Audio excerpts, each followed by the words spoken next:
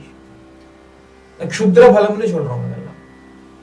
Temporary, after some time it will start to become jaded. Whatever pleasure you are enjoying in this world today, after some time it will become jaded.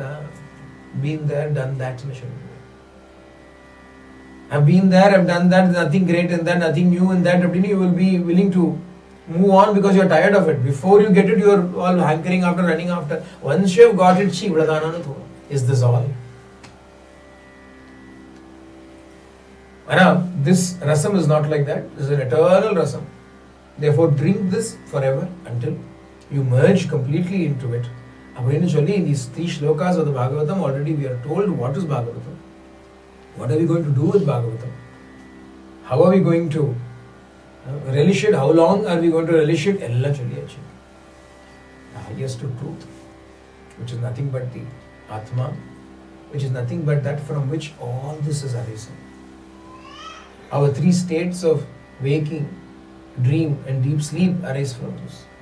Creation, preservation, destruction arise from this. Whether you look at it as the macrocosm or look at it as a microcosm, whatever it is, everything has come from this being only, from this truth alone. But to go back to this truth is why we have been born. That is the purpose of our life. To help us go back to this truth, the rishis, out of the compassion in their heart, formulated this Bhagavatam and gave it to us. All that we have to do now is to accept it. Accept it, relish it, enjoy it. How was it given to us? It was given in such a way that it is easy to relish. It is easy to enjoy. Bhagavatam has been given to us not so that, it is not a series of steps, do this sadhana, get up at this time and do this, get up and then do this. Listen, listen, listen. Just keep listening. Simply keep listening. There is no work for everybody to do. You have to simply sit and listen. After that break will be that you eat. Again you come back, simply sit and listen. Again you go back after break, come back, you listen, you eat. You listen, you eat. That is all. At least the person who is saying will have to speak. For you nothing, even that much energy is not wasted. You simply have to listen. Some people tell me listening itself is a big show. They tell me you don't understand how tiring it is to listen. You seem to think as though speaking is all the work. Listening is even greater work. What can we say? That is like saying, a person has cooked taking great efforts, they have cooked delicious food and served you. Then you say, do you know how much work it is to eat your food that you are serving? But don't eat. If it is that much of a trouble to you, don't eat. Listening is pleasure. Listening to Bhagavat Gunangal, Bhagavan's stories, the truth is absolute pleasure. So what are we getting for the next 7 days? We are fed in every sense of the word. Physically food as well as great pleasure in listening for what? For nothing. And that is the purpose of these 7 days. If we are able to attain this bliss, then the purpose has been served for you having come here.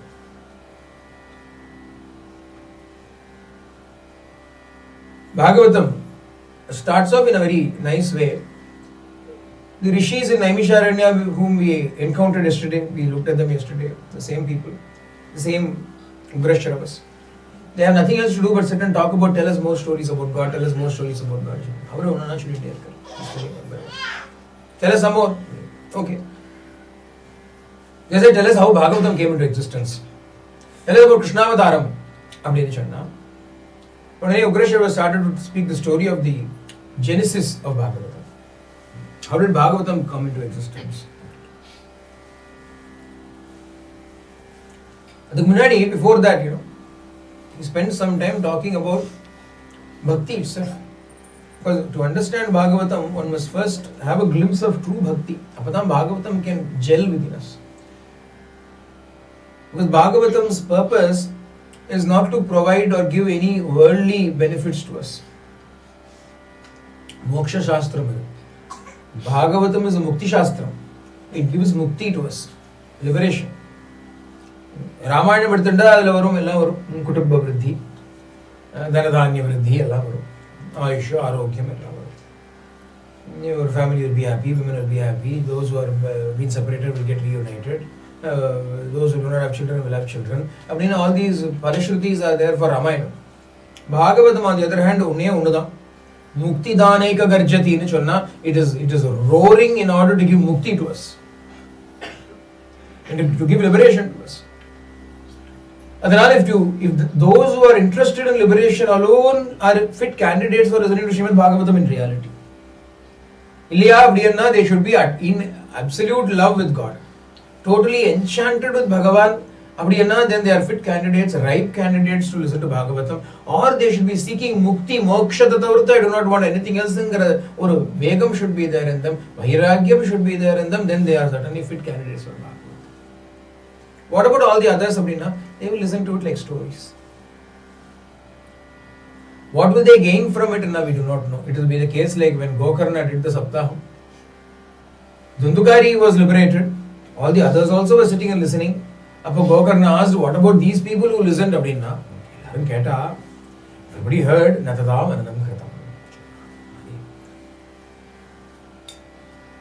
also heard. They also ran. They also heard. They also heard. But it did not really go with it. The motives were not right.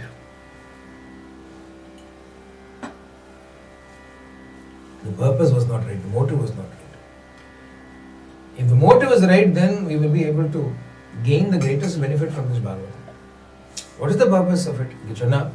Savai pumsam paro dharmo yato bhaktir adokshaje ahaituki apratihata yaya atma samprasidati. The purpose of life itself, the purpose of all righteousness in life, right conduct in life, dharma in life, all that which we are doing, there is only one reason for, one purpose for it.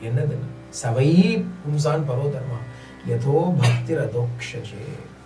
That by which bhakti towards the Lord will arise in our heart, that by which the interest, the desire, the longing to live our life entirely for Him will arise, that alone is dharma, that alone is the purpose of all dharma. And what kind of bhakti? Ahaituki apratihatan chana. Ahaituki without seeking anything from Him, without anticipating anything from Him, without wanting anything from Him. Jhumma bhakti. Love for love's sake. Not thinking if I love God, then I will get all these things. The calculation will happen. If I pray to Him, if He is happy with me, then I will also be happy. I will have worldly comfort, worldly prosperity, worldly. Or not even if I am happy, if He is happy, then I will get moksha, He will liberate me. Ahaituki. Ahaituki bhakti. Apratihata bhakti, ahaituki bhakti, ceaseless, costless bhakti. There is no cost for it. There is no end to it. Apri bhakti. That is the purpose of life. That is the best way in which we can lead our lives. Of course, as a result of this bhakti, what will happen? Janayatyashu vairagyam jnanam chayatahitukam. Naturally, jnana and vairagya will come to us when bhakti reaches this stage. We already saw jnana alone is the point and purpose of life. Without jnana, liberation cannot be had. Without that supreme jnana, the truth, the knowing the truth of my non-difference with that Brahman, liberation is not had. Jnana deva tu kaivalya. With bhakti, as long as the duality is there with bhakti, there will always be a sense of difference, a sense of distance, a sense of separation. No matter how much you love Him, as long as He is He and you are you, your love for Him cannot be complete. Because you have been programmed that way. You have been programmed to love yourself most and everything else only after that. Even God we love only because we love ourselves so much. We love ourselves so much, so we love God. Because God is nice to us, kind to us, sweet to us, all these things. To us. If you can love God when you are suffering but somebody else is happy, then your love for God is pure and unadulterated by your own selfish desires. Otherwise, you love him because he is kind to me. He has done so much for me. He is looking after me. He'll continue to look after me. Ella me. How can this be called selfless love? Your love for God itself stems only from you, from what it matters to you, from what He is to you. Another Mere Prabhu, oh my Lord, my. Does He not have an existence without you? Can He not independently exist without you in the picture? But we are unable to think of it that way. We always bring ourselves. Even in bhakti, we bring ourselves. To some extent, it is, as you leave everything else, it reaches that highest state. In the children, Tvameva mata cha pita tvameva tvameva bandhuscha saka tvameva tvameva sarvam mama deva deva. We give up everything else and we say, you alone are my mother, you alone are my father, you alone are my brother, you alone are my wealth, you alone are my knowledge, you alone are my everything. What has happened, Abdina? We have removed everything else from the equation. Only God and us are there in this equation. You are my everything. But I am still there. I am still there. If you are my everything, then you have got to be my identity also. When I say my, what do I mean by my? Not only merely objects and possessions. No, I have my thoughts. I have my ideas. I have my ideologies. I have my identity. I have my individuality. If you are my everything, the only way in which you can be my everything is when you replace all of those also. You become all of those. Yanumni yen udaimayum niye. Alva says, I realize that you are me and you are mine. When you say mine, not that you belong to me, no. But that concept of my is also you. Either we cannot understand it when we put it in words. It is an anubhuti, it is an anubhava that comes with Sharanagati. When you absolutely surrender yourself, then you will realize what these words mean. And I have my individuality. My individuality also should become Him. Thus rendering my individuality a farce. When we reach this stage, apadan what happens abhina? Ahituki bhakti ne chodva. So until then, jnanam will not dawn in us. Jnana, that knowledge, that realization that I am not different from you.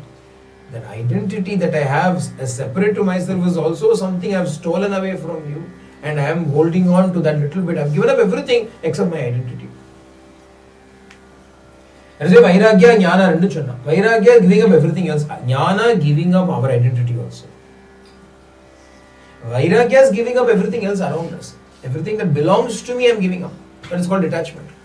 But when I give up myself also, that is called wisdom. What is going to help us with both bhakti? To give up everything without bhakti is a very dry, negative, torturous experience. Yeah? You are asked to don't be attached to your family, don't be attached to your wealth. Don't think too much about everything. Keep everything at a distance. You will be always afraid. Oh, I better keep everything at a distance. I don't know, is this enough? Is this more? Is this too much? Should I even look at them? Should I not even look at them? What is attachment? What is detachment? It becomes an artificial exercise filled with worries and strife. What makes Vairagya sweet? Vairagya is also sweet. Detachment is actually very sweet. When you are extremely attached to Bhagavan, to the Lord, then this detachment, which is automatic, also becomes easy and sweet for us. They said, Ahituki bhakti. That kind of prema that is entirely without any cause is the kind of bhakti that we should have. Having spoken about this bhakti, having spoken about this much, this truth, he starts speaking about how this entire Bhagavatam came to be composed. Vedavyasa, the author of Śrīmad Bhāgavatam, was sitting in his ashrama, feeling quite bad and upset one day. He's feeling quite upset and bad in his ashrama one day. Some discontent was there in his heart. He himself did not know why he was feeling discontent. He had done so much. Vyasa was the one who had compiled all the Vedas into the four. Until then, Vedas were one big compendium.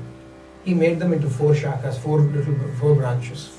Rig Veda, Yajurveda, Samaveda, Atharvana Veda, and he composed all of that. He ordered everything. Composed the great Itihasa called Mahabharata, wrote so many Puranas,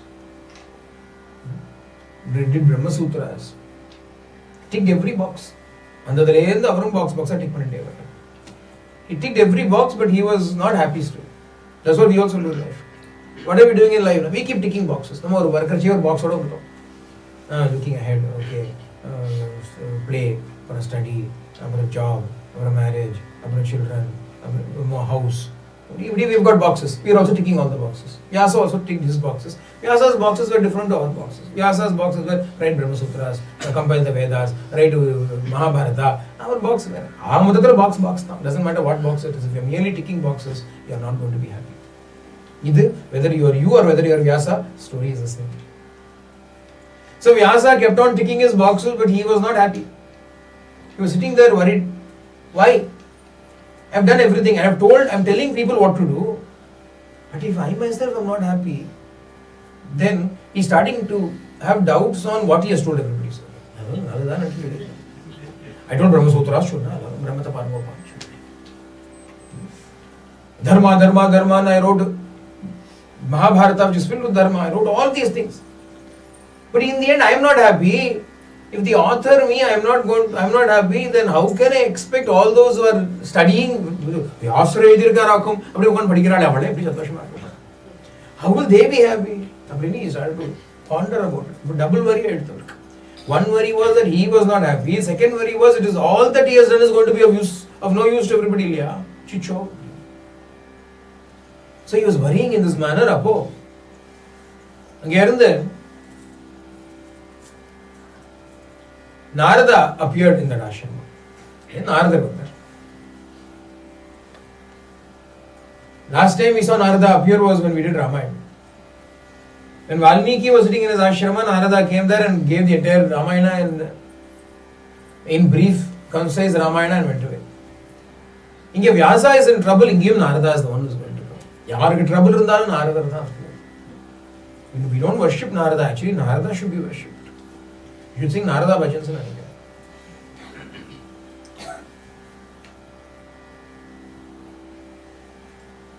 He would not like it though. He likes to sing only Bhagavad bhajans. Narada, we do not sing Narada bhajans. Narada appeared there, looked at Vyasa and he said, "No, why? Vyasare, what happened? Why are you looking so sad? Why are you looking as though you are disturbed, as though you are discontent despite having done so much? You have done so much. Who can do things the way you have done?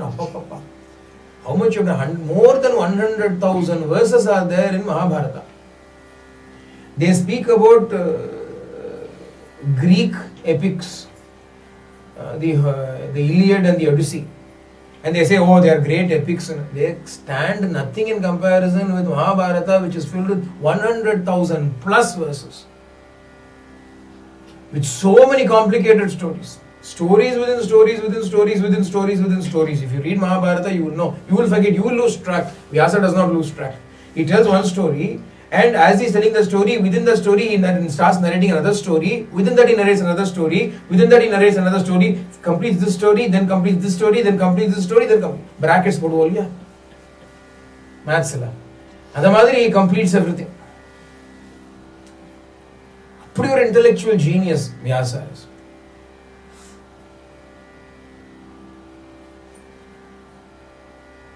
In the end, the so-called Greek epics also actually are nothing but copies of Ramayana. The Odyssey and the Iliad are both Ramayana copies. Helen of Troy is kidnapped by Paris. Menelaus had a wife. Menelaus' wife is Helen of Troy. She is such a beautiful woman. And Paris kidnaps her and goes away. And therefore, in order to bring her back, Menelaus takes an army and goes and fights a war, destroys him and brings him back. Adila, who is the most important character? No, Odysseus. Odysseus is the most important character in that. The Iliad is Menelaus' war with those people, Paris and Kuru. In the Bhagam, Odysseus is his own independent. Odyssey yarunna, he is the superhero. Everything is working. He is a copy of Hanuman. He is chumma copy of Hanuman. Mendeley is yarunna, Ram or a copy. Sita or a copy Helen. They set fire to the whole place. And they think Greek came up with the epics first. Even today, somebody asked me, is it like Greek epic symbology? What Greek epic symbology? The Greeks learned from us. Why should our work, why should it be compared with Greek mythology or Greek symbology?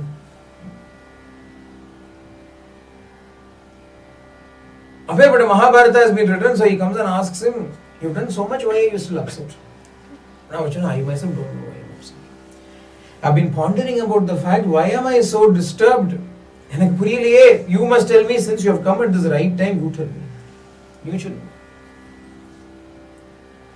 know. Narada says to Vyasa, there is only one thing you have not done. And if you do it, everything will become alright. You have not done something, if you do that one task, everything will become alright. You have not sung the glories of the Lord in such a way that it will awaken pure love in the hearts of those who hear it. You have written Brahma Sutras. Brahma Sutras are for those who have understood the truth. Sometimes, it may be easier to understand the truth than Brahma Sutras. Satyam Muriya Bada Sutram Muriya. Brahma Satyam you will understand, Brahma Sutram you may not understand. Mahabharata, what is Mahabharata? End of the day, cousins fight with each other. Property fight actually.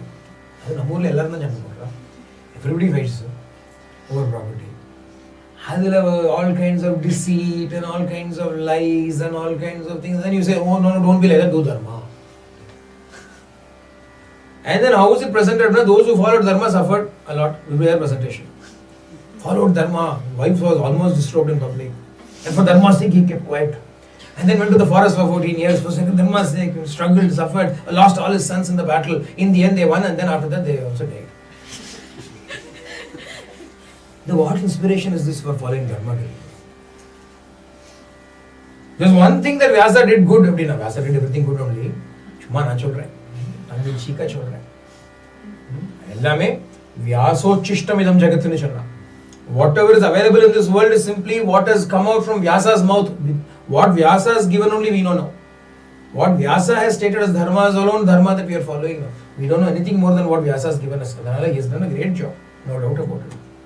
But his greatest job before this was Mahabharata Bhagavad Gita. Śrīmad Bhāgavad Gita is the most powerful of all the works of Vyasa because it is Sakshat Bhagavan's own words. He has captured it and given it to us. Sri Krishna Vakhyamada. Abhiya Krishna's teachings are given in Bhagavad Gita, 700 shlokas of Gita. That has also been given. Adila, what is the crest jewel of Krishna's teachings? Abdina Sarvadharman Parityajya Mam Ekam Sharanam Vraja. Surrender to me, surrender to me, surrender to me. Abdina Krishna's statement, surrender to me is the highest exhortation and teaching. Right at the end of Bhagavad Gita, Krishna says surrender to me and finishes off the Gita. How to surrender? The instruction is surrender. That has been captured. But how to earn Chumma surrender na puri. We don't understand India. We need how to. And how to should be in the form of easy to understand pictures. IKEA you buy something from IKEA and they'll have all pictures of how to assemble everything. And the Madhuri should be easy. Easy to understand. Not IKEA easy, easy. Easier than IKEA. Because sometimes the only thing you can understand in the IKEA pamphlet, right at the end, there will be one picture where there's a big mess and the man is calling on the phone. And the number, IKEA's number will be written there. Call us for help.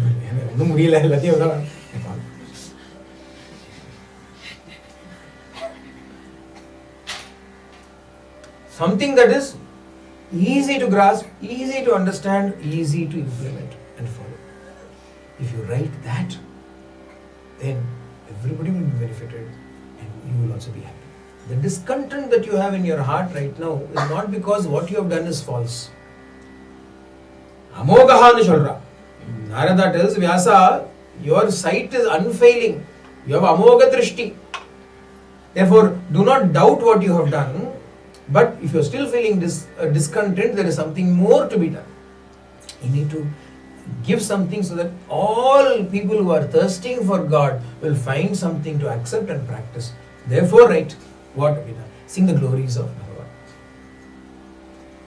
How should you write it? Idam hi vishwam bhagavani vetaro yato jagatstana nirodha sambhava tadhi swayam veda bhavams tatapite pradesha matram bhavata praspadarshitam. This entire universe is God. A very important bit in Bhagavatam. This is what is going to get expanded as Bhagavatam. The only way in which we can accomplish that perfect surrender to Him is by understanding this truth. Ram Sarat Kumar used to say it very simply as Father alone is nothing else, nobody else. Father alone is nothing else, nobody else. He alone is. All that which we see is Him. And that which is seeing is also Him. This truth, understanding, knowing this truth is what is called as jnana. Idam hi vishwam bhagavan. The vishwam e bhagavat swarupam. Entirely throughout the Bhagavatam, again and again, whether in the form of Upadesha, whether in the form of experiences, whether in the form of stutis or praise, this truth will keep coming back again and again. Bhagavani, you become everything, you become everything, you become. Bhagavan himself is going to say right at the very outset to Brahma, I have become everything.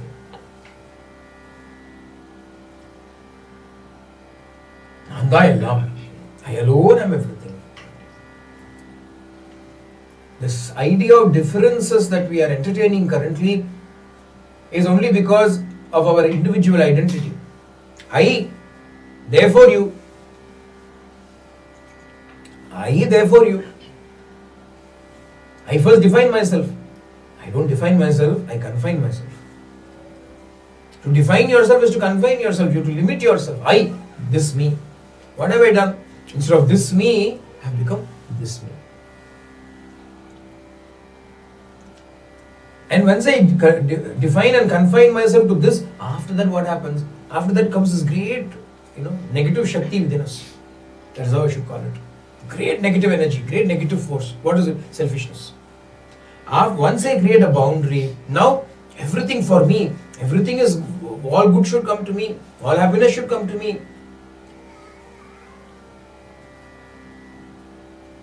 That's okay. Anapraswa paran. Me and the others. Me and others. So what happens? Even at the cost of others, I should be happy. I should be happy. And I will find faults with others if they are not making me happy. Why do you have any misunderstanding with anybody? Why do you have a misunderstanding with anybody? Only one reason. Only one reason. They don't make you happy. If they made you happy, it doesn't matter even if he is the greatest villain in this world, you will have no misunderstanding with him as long as he is making you happy. If he is making you sad, even if he is God himself, you will have misunderstanding with him. Yeah? This is the power of selfishness. Negative power of selfishness. And what are we filled with? In a top to toe, we are filled only with the selfishness. We are reeking of selfishness. Come close to the person, we will start. Fish, some used to say, is better than selfish. How is fish, man? Fish, man, can anything smell worse than fish? Selfish, some would say, is worse. Fish is better than selfish. So, that defining myself with this I is immediately giving rise. After that, I am not bothered about the joys and sorrows of others. My life, I want to do it this way. If you are sad about it, that's your problem, not mine.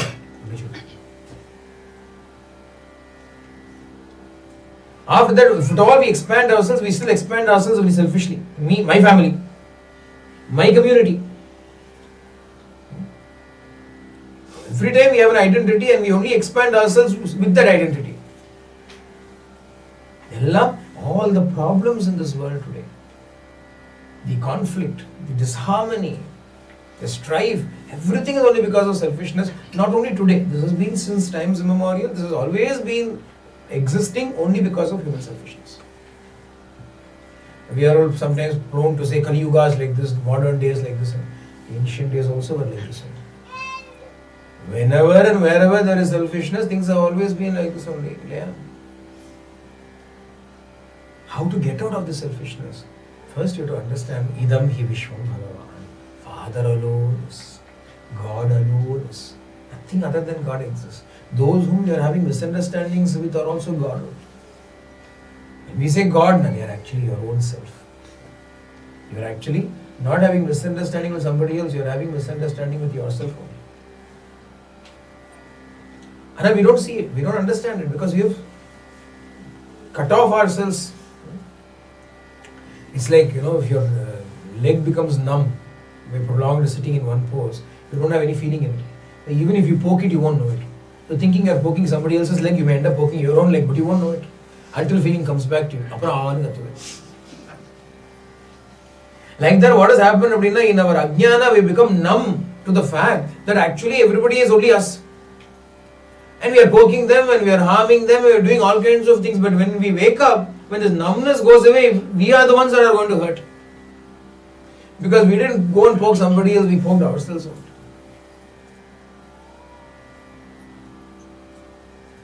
Idam hi Vishwam Bhagavan Ive taraha yato jagatsthana nirodha sambhava. From him this world has arisen, in him this world is existing, into him this world will go, and he is this world also. This you already know. You already know this. I am only giving you a hint. In the hint matram thare, adanal ni enna pananumna? Meditate upon him. Samadhina anusmara tadvicheshtitam, and sing to your heart's content his glories. Namanyanantasya yashonkitani yat shrinvanti gayanti grananti sadavaha.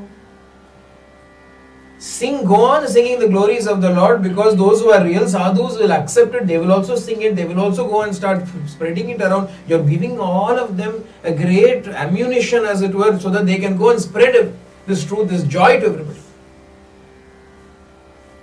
Namani anantasya yashasa ankitani. His names are filled with his glories. Give those names to everybody, fill those stories in your work so that everybody can go and take it, and yet shrinvanti, they will listen to it. Gayanti, they will sing it. Grananti, they will accept it into their hearts. Avadina Narada tells Vyasa this Upadesha, gives him this Upadesha, sing the glories of the Lord, sing the names of the Lord. Apo Narada narrates his own story. He said, you see me today, how I am. But how did I become like this? I should also have an origin. Everywhere we say Narada. Narada went and helped Valmiki, Narada went and helped Vyasa, Narada is the guru of Prahlada, Narada is the guru of Dhruva, Narada is the guru of Netikshana, and every list. Narada is the guru of everybody, he made everybody. But how did Narada come into being? Narada himself narrates the story to Vyasa. He says, in my past life, before I became so famous as Narada, I also had a past life. In that past life, you know who I was? I was the son of a village maid servant. My mother was a maid in a village. I do not even know who my father was. I don't know who I was. A Dasi Putra. Not an elevated person, Dasi Putra. Not even sure who my dad was. Above, 4 Mahatmas happened to come to our village. Chaturmasya Pratham. It was the monsoon season, they could not travel around. So they settled down in our village for 4 months. The temple was made ready for them, they stayed at the temple. And in order to clean up the place, wash their clothes, wash the vessels after eating, etc., my mother was appointed by the village council. The village said, we will pay you, but for the next 4 months, serve these Mahatmas. I was a 5-year-old boy at that time. And my mother and I were the only ones in the family. There was nobody else apart from us two. And so when my mother had to go to work, naturally I can't be left anywhere alone. So I went along with her. The 4 months time, what happened to Dina? Those 4 Mahatmas would be there, they would sit and talk amongst themselves. I was just sitting there and playing, mother would be working. I was sitting and listening to them talking. My nature was such, children, how was his nature, Abdina? Te mayapeta kila chapale arbhake dante adhrita kridanake nuvartini chakru kripam yadyapi tulya darshanaha susrushamane munayor alpabashini. Those sages were living in silence only. They were spending time, most of the time they would be in silence. And I was a very quiet, well-behaved, obedient child. I was sitting there very quietly. They saw me, cute little boy, not running around anywhere, just simply sitting like this. 5-year-old child. Looking at me, they called me and said, "Why don't you do some work here for us?" They started giving little tasks for me to do. I started doing all of those tasks. And while doing all of those tasks, I used to be sitting near them only. Amma will be somewhere working, I used to be sitting near them. They said to the mother, "You go and carry on with your work, we will look after this child, let him be around here." Eventually they let the boys sit in there. And they will be busy discussing anything. What else will they discuss? When Mahatmas get together, they are not going to discuss cricket now. Or politics. Well, what will they discuss? Brahma Tattva. If they speak, they will keep quiet. Or patient. When Jnanis get together, what do? They will look at each other, smile at each other. That is the end of it. Nothing more to say. If at all they speak, they will speak only Bhagavad Vishya. But then they were talking that, I would sit and listen, and seeing me listen, they started talking more. Not because they wanted to speak, or Alpabhashini, they would usually keep quiet. Because I was showing some interest, they started speaking a little bit more in terms that I could understand. Adanala Uchishtalepān anumodito dvijaihi sakritsma bhunje tadapasta kilbishaha evam pravrittasya vishuddha chetasaha tadharma evatma ruchi prajayate. I was listening to them speaking, and slowly what happened, as the Uchishtam leftovers from the mouth in children, not leftover from the mouth, that which left from their mouth. Words of Jnanam da, Vyachoshistam idam jagatina children. Vyasochistam, Vyasa Uchishtam. People think Uchishta is the leftover from the plate. People have this crazy idea. If you eat from the plate, the leftover food of Jnani, you will somehow get Jnanam. The Jnani, that whose plate you are trying to rob from, he didn't eat from anybody's plate to get his Jnana. How did he get his Jnana? You need to kindly do us. You are going to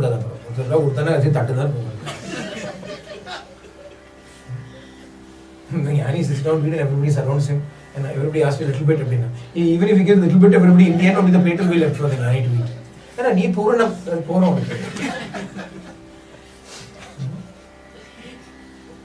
Govindeti Sada Bhojanam.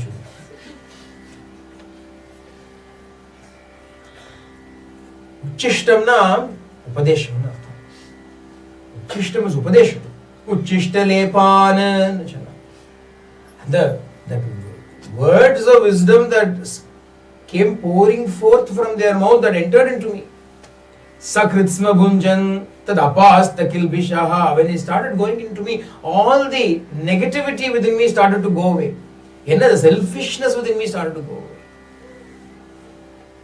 In this manner, Vishuddha Chetasaha, my mind slowly started to become purified. And as it became purified, what happened? Appo tadharma evatma ruchi prajayate. Only then did I become interested in that truth. If the mind is not pure, spirituality will hold no appeal whatsoever. If you are not attracted by spirituality, know that the mind is not pure. Harsh as it may sound. This is the truth. If you do not find that interest in spirituality, the Shastra the mind is impure. Vishuddha Chetasa. Your ego may prevent you from accepting this truth. Who are you to say, my mind is impure? That is up to you. If you do not even have the humility to accept that I have work to be done upon myself, how will you ever improve? If you don't improve, that is up to you. It will literally be your funeral. If that attraction towards jnana, that attraction towards Bhagavan, that Bhagavad, the rati, if it does not happen, internally there is so much impurity within us. Chitta Shuddhi is not there. Another thing is Vishuddha Chetasaha. Chitta Shuddhi happened. Then Atmaruchi Prajayate. Tad Dharma Atmaruchi Prajayate. Then from great taste began to develop within me, listening to that. Tatranvaham Krishna Katha Pragayatam Anugrahena Shrinavam Manoharaha Tashraddhayamenu Padam Vishranvataha Priyashravasyanga Mama Abhavad Ruchi. On seeing that I was developing an interest in these topics, they started speaking more and more about Krishna Katha to me. Bhagavad Katha they started to speak to me. They told me the stories of the Lord. Krishna Katha appadiyana Krishna Avatar Katha illa. Krishna adingra word Paramatma. The word Krishna means Paramatma, Parabrahman, that which attracts us. Seeing that it was attracting him, they started speaking more and more about that attraction. If it was not attracting, they will not speak about it. Tasmin stada labdha rucher mahamate priyasravasya kya askalita matir mama yayahametat sadhasatsvamayaya pashye mayi brahmani kalpitam pare itam sharat pravrishikauruteo harehe vrishinvato menusavam yashomalam sankirtyamana munibir mahatmavihi bhakti pravat atmarajastamopaha. In this manner, they kept on talking to me about the glories of the Lord. I also became more and more interested in listening to that. Over the period of 4 months, I was completely purified. All the rajas and tamas within me went away. Everything went away. Slowly, I became interested only in this, nothing else but this. A pure transformation happened inside me because of the power of those 4 Mahatmas. But at the same time, not merely the Mahatmas alone who have done the work. Narada also has become instrumental in it. He has also helped them because first they saw that he had their interest, only then they started to give him. We must have that interest first. And the more interest we show, the more we are able to take from them. And after that 4 months, those Mahatmas went away on their pilgrimage. They left and went away. This little boy was left alone with his mother. He was spending his time but still thinking about the time that he spent with them. One day, mother happened to go and in the early hours of the morning, before she had to go to work, she went to milk the cow in their house. A serpent bit her and she died. Kalachodhitam அப்படின்னு சொல்றார். என்ன பண்றது? Kalachodhitaha. Inspired by time, her time had come. Adanaala serpent bit her and she died. ரொம்ப casual சொல்றார். He's telling me as a small boy, 5-year-old boy. But serpent bit my mother, she died. Who else was there in the house? Nobody else was going to die. Mother is also gone. What will this boy do? Tada tadaham ishasya bhaktanam samabhipsataha anugraham manyamanaha pratishtam dishamuttaram. The 5-year-old boy came. The transformation that has happened in his heart we can see from this shloka, where he says, when my mother passed away, I thought to myself and said, Ishvara loves me and whatever he does is for my good. Therefore, this is also for my good. Tadaham ishasya bhaktanam samabhipshataha anugraham manyamana. Even this event of my mother dying, I took it to be His grace because He knows nothing other than giving grace to us.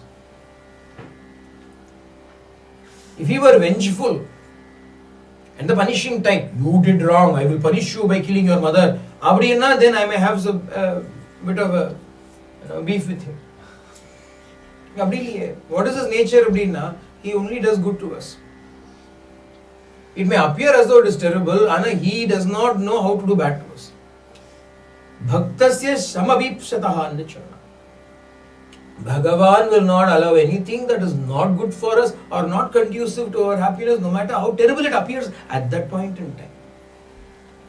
At that given point in time, it may feel as though our world may have come to an end. 5-year-old boy ki or mother na not even a grown-up child. And not even a father in the house. Nobody else. But children, I thought it was Bhagavan's grace and so I wandered, went north. So I'm not a bit. I left my place and went north. Deep went here then. Everybody ponar na. Hari Naam gaate chalo, Sai Naam gaate chalo, Govinda Madhava Madhava Govinda Naam gaate chalo. Again better. Singing the name of the Lord, he went. Yeah, now what is sukha in this life? What is happiness in this life? The comfort and the hope of family alla vera. Harihi sukha, harihi shanti. Bhagavan alone is sukham, Bhagavan alone is shanti. Knowing that he went away. As he was wandering about here and there, he entered into a nirjana aranya, a forest with no human habitation. He found it to be very conducive. He sat there quietly. He was very thirsty. He found a lake there. He drank the waters of that lake. He was content. Fruits are there to eat. Water from the lake was there. He sat down under a tree and closed his eyes and began to meditate. And as he was meditating, what happened now? The pakkuvam has come. What is required? Bhakti is required. Vairagya is required. Jnanam comes as a result of it. Bhakti came because of the blessings of those Mahatmas. The attraction that he found towards God became Bhakti. Bhakti made Vairagya easy. When his mother passed away, he walked. He did whatever had to be done with the help of the villagers. All the Antima Kriya was done by him. As a son, duties to his mothers were finished by the help of all the villagers. After that, he went to north. 5-year-old boy, imagine going on his own.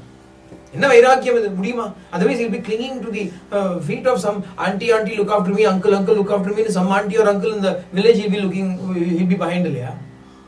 Naturally, is that what a 5-year-old child will do? What is the child doing? Anugraham, Ishasya Vanyamanahan. Bhagavad Anugraham. Surely he is going on his own, he is traveling north. How did this Vairagyam come? Bhakti. Pravritta Bhakti was there. And Bhakti gave this Vairagyam for me. Now what is there for me? Good, everything is gone. I will seek only him. One bondage was that is also gone. Now I will seek God. After Vairagyam became so easy for a 5-year-old boy because of this Bhakti. Now Bhakti is there, Vairagyam is there. How can Jnana be far away? He sat down, he meditated upon the Lord. Apennachina premati baranirbhinna pulakango ati nirvritaha ananda samplave lino navashyan upayam mune. I sat down and meditated. Anandam came into my heart. I did not know what that Anandam was. My entire body was filled with the bliss of love. Premati baranirbhinna pulakango. What kind of bliss? Pure bliss of love came to me. I was overpowered in that feeling of love for God, and in that I forgot myself, I forgot him, I forgot all differences. Neenan arapuli nidam kalimayam. Kalimayam nidam illa. It was the state of bliss, but not eternal permanent bliss, because there is still something needed to be done. Bhagavan gave him a glimpse of that state because Bhakti and Vairagya already arose in that young heart. Jnana was not far, that experience came.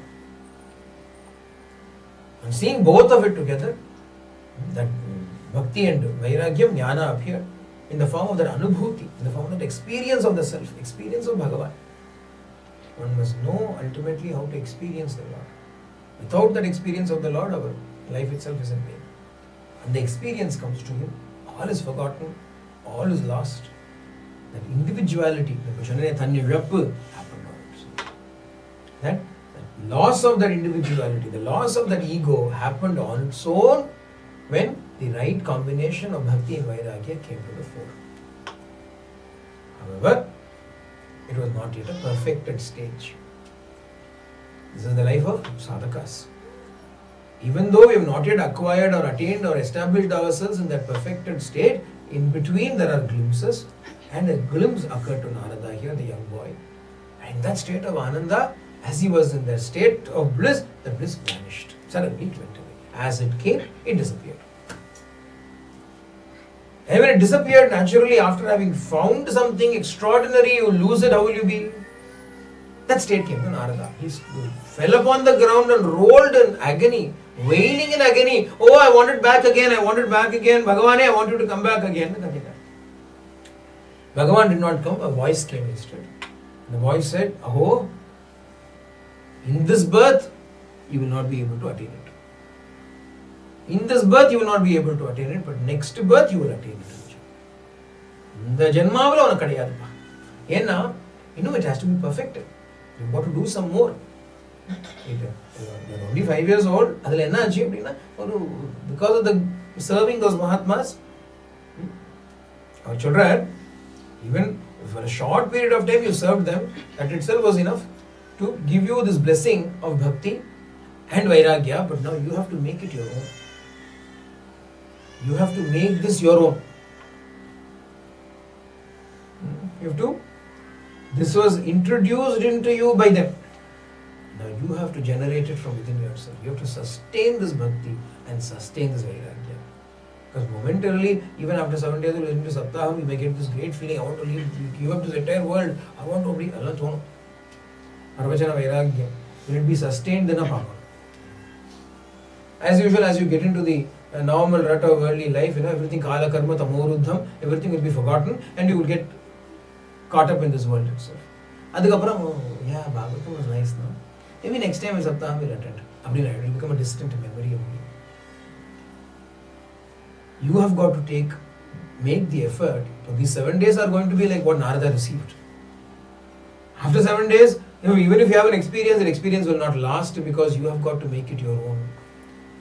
When Swami Vivekananda, as young Narendra, was constantly pestering Ramakrishna, give me the experience, give me the Samadhi experience, give me the Samadhi experience, give me Samadhi experience. Constantly putting in there. One day, Ramakrishna gave him a little slap on the chest. Immediately he lost body consciousness and entered into that state. And then but he started to cry, what are you doing to me? I can't feel my body. My mother is still there alive in the house. I have duties. What are you doing to me? One day he gave him a slap back, he came back to normal. Oh, you're not ready. I just gave you a glimpse. Go. Later on, when he was in Kasipur, Paramahamsa Deva was in Kasipur, he has a small experience. He has the experience and somebody comes and narrates to him, something has happened to Narendra. Let him happen. He's been pestering me for a long time. Let him experience it. Let him have that bliss.